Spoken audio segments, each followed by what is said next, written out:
Tara Reid joins us today. She is the woman whose life has been shattered by people who want to protect President Joe Biden because she dared to report sexual assault when this happened to her when she was a member of his staff in the 1990s. She is suing the FBI to demand an investigation into the weaponization of the Department of Justice. This lawsuit just was released, or it's actually a claim with an intent for a lawsuit, was released just this week, and she joins us to talk about it. Happy holidays. Thank you so much for coming back on Redacted. Well, first, thank you so much for having me again. It's wonderful to see you and Clayton, and Merry Christmas to your whole team. And Happy New Year. Well, I'm safe here in Russia, in Moscow, Russia. I did offer to testify in Congress against Joe Biden remotely, and have not heard back about that possibility because they're kind of reorganizing how they were doing the hearings. And then, they had a change of speaker. So it wasn't just about my leaving for Russia. There was not a lot happening with really investigating the Biden family until just recently again.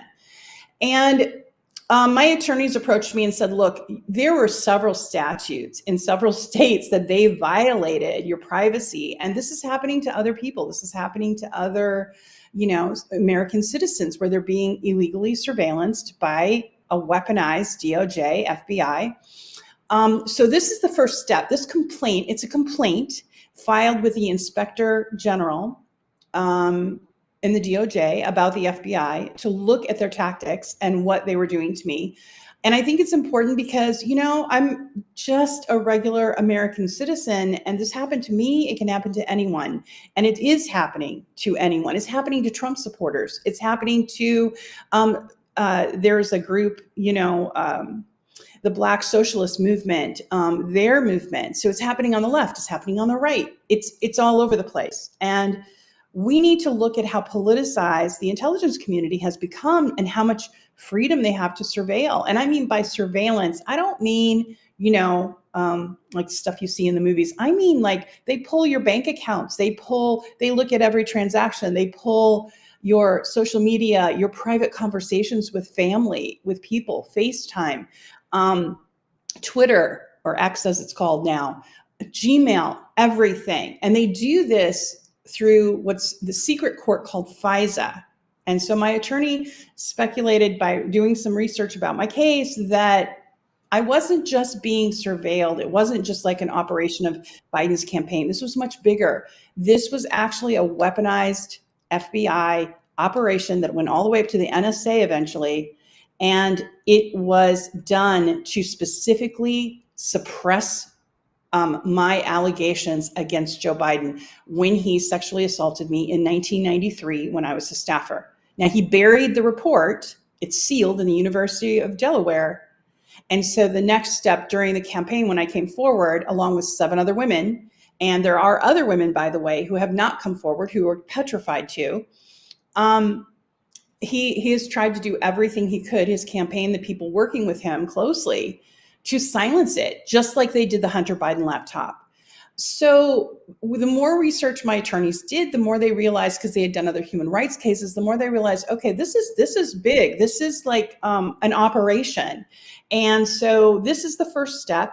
There's going to be another step that's taken after New Year, and we'll, of course, let you know what that step is to further try to get some answers from the FBI. So we're asking for, information about my files. How do they surveil me? Why do they surveil me? Why is there a sealed case, criminal case against me with a grand jury impaneled? And why was I warned by intelligence community members that were whistleblowers and by a sitting US congressman that my life was in danger and I had to stay in Russia? It's ridiculous. It's unprecedented. It needs to stop. And Well, in your book, you do a really nice job of detailing just how scary it's been for you since you reported this abuse in 1993. And it's gone through fits and yeah, spurts where you try to live your life and then it creeps up. You and your daughter right. don't know who's watching you, who's reporting what things, who's digging into your privacy. There's just scenes of you sitting in the kitchen and not being sure if you're being watched or not. That must be terrifying. Now, since last year, or this year rather, you have sought asylum in Russia. Has that helped give you quality of life? Actually, yes. And the Russian Federation, I have a lot of gratitude to RT, who hired me to do more substantive work and writing. I'm working on a book as well with a publishing company. And then, the safety issue has been I have a nice place to stay. I don't feel surveilled. I don't feel, of course, I'm still surveilled by the American intelligence community, and that still happens. When I first came here, I went out to a pub and met some local expats, Irish and British, and of course, in the British intelligencer, they talked about how I was enjoying my night of freedom in Moscow with a bunch of Irishmen and British men. And it made me sound kind of wild, and it's just funny. It's ludicrous at this point, but um, basically, it's very safe here.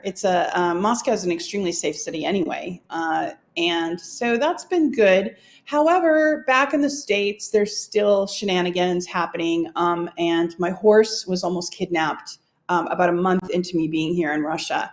And that was really traumatizing. I mean, a trailer came onto the property and they tried to load him, and the owner of the stable stopped them. So the person was a little deranged and was saying she was doing it for Joe Biden. And I don't know why Joe Biden would want my horse. So anyway, he's safe. And I was able to get local law enforcement, and the local ranch, of course, protected my horse, and he's fine. But things like that. My daughter's, right before we came here, she has a security system. It was hacked. Her computers were all hacked. So things like that were all happening, and that has ceased pretty much. Now that I've filed this, hopefully that won't start up again. But I feel safe filing this from here. I don't have to be there in the States to do it. And I'm the only whistleblower that can do something like this, can make this move and really call out the FBI. And when they reveal these files, and I don't care what they reveal about me, my point is they shouldn't be surveillancing me. What we need to find out is why they were doing this to US citizens, and what other operations are, in the crosshairs of it. Yeah. Well, just this week, we reported how the journalists and lawyers that met with Julian Assange in the embassy had been surveyed, and a judge is allowing their case against the CIA to go forward, which is unusual because most people are not successful at challenging how they are surveyed by the government. So does this case give you hope that perhaps you will be successful in challenging how your privacy has been infringed upon? Oh, that's a really good, thing that you brought that up. Julian Assange has suffered so much, and he also had a murder plot against him by Pompeo, and that was revealed. And there's been no consequences for Pompeo for actually. Well, more specifically, not really about Assange, Right. it's about the American citizens who met with him and their privacy was infringed upon. So you can see how this parallel would relate to you. The government has to answer for how and why they have been targeting you. Exactly, and there's not only a right to privacy in federal law and in the constitutional right of privacy, but also there's state statutes that are very specific about the kinds of privacy that you have. And I lived in California and Washington and Oregon, as you know, so those have very high standards for privacy, and those were violated. So you're right, there is a very strong connection there between that case and my case. And again, this will reveal sort of the weaponization politically of the DOJ by the Biden regime. And when I talk about that weaponization, I'm not, it goes deep. It's bureaucrats that are working that kind of stay on. So it's like the former Obama staff that stayed on for Biden, right? So we need to reveal these folks that are, bad actors. Now, on the downside of this, a law that just passed is, of course, the revamping of the FISA, and unfortunately that got bipartisan support, and that's opening up more surveillance on US citizens. And Natalie, I don't know if you've heard this argument, but people will say, oh, well, I don't care if I'm surveilled, I have nothing to hide. No, that's not the point. If you come in contact with the government in a way that they don't like, they will use whatever they have and twist it to their advantage, right? Right, that's totally ignorant. People who think they have nothing to hide don't realize that the government could find something that they maybe wouldn't want the government to find and weaponize it against you if they want to. If I recall correctly, the last time we spoke, your daughter was planning a wedding and you weren't sure if you would be able to be at your daughter's wedding since seeking asylum. So, is it your intention, if you get your name cleared, if you get a proper investigation, that maybe you would come home to the United States? Well, this is how I feel about that. My daughter actually is still planning her wedding, and it looks like they're going to do something like a private ceremony. So it's she just really wanted me there. So that's she's just they're going to do their own thing, and she's going to eventually, hopefully, visit with me over the next year or so, probably after the election, after some of this, is settled. She'll probably come and visit. But still, that sounds really hard way to live, to wonder how you can continue your life or what you can plan based on what you think your government will do if they decide that you are some kind of enemy of the state. That's okay. But one has to adjust to one's circumstances, and this is it. And I try to look at the higher good, and the higher good is it's exposing the corruption. It might make it easier for other American citizens if they know the truth. I'm just going to keep telling the truth. And, eventually, like shows like yours, which are really awesome, you specialize in trying to bring forth things that are being hidden by the mainstream media, and real truths that people need to know. And my daughter will be okay. She graduated. I missed her graduation, but we FaceTimed, and you adjust. And my daughter is really supportive. She just believes in what I'm standing up for, and so she's like, I'll come see you in Moscow. We'll do something there. And we're not. I can't take the risk of going back to the United States. And frankly, my plans right now are to pursue justice as best I can from here, build my life here. The Russian Federation has given me asylum, and only 10% of people that apply get asylum. So I'm very lucky. I'm going to, do my work and, Oh, if I could just interrupt you for a second. You said that only 10% of asylum seekers in Russia are given asylum. That's not the narrative that we usually get. We're presented Russia as this, I guess, catch all for any bad people from the United States, as sort of a middle finger to the United States. So they take Edward Snowden, they take anybody who, they think the United States is upset with. But you're saying it's actually a much harder process than all of that, and Russia is very deliberate about the asylums that they grant. No, it's a rigorous process. And, the way they looked at my case, and of course, intelligence looks at it, which, I never came in contact that I know of any FSB. They, do that at a higher level. And they even, and, they have their own backdoor communication. All the intelligence agencies talk to each other in backdoor ways, even when they're, but there was such a sense of urgency that I got mine in 90 days. So it was very quick. And it was a big old yes. So, but I mean, I had a sitting congressman give me a warning. So that's, Matt Gaetz. So that was very significant. Plus, former U.S. intelligence that are whistleblowers had, sounded the alarm. It's like, Natalie, I'm not blaming the whole intelligence community. I don't want to say everyone in the FBI is a bad actor.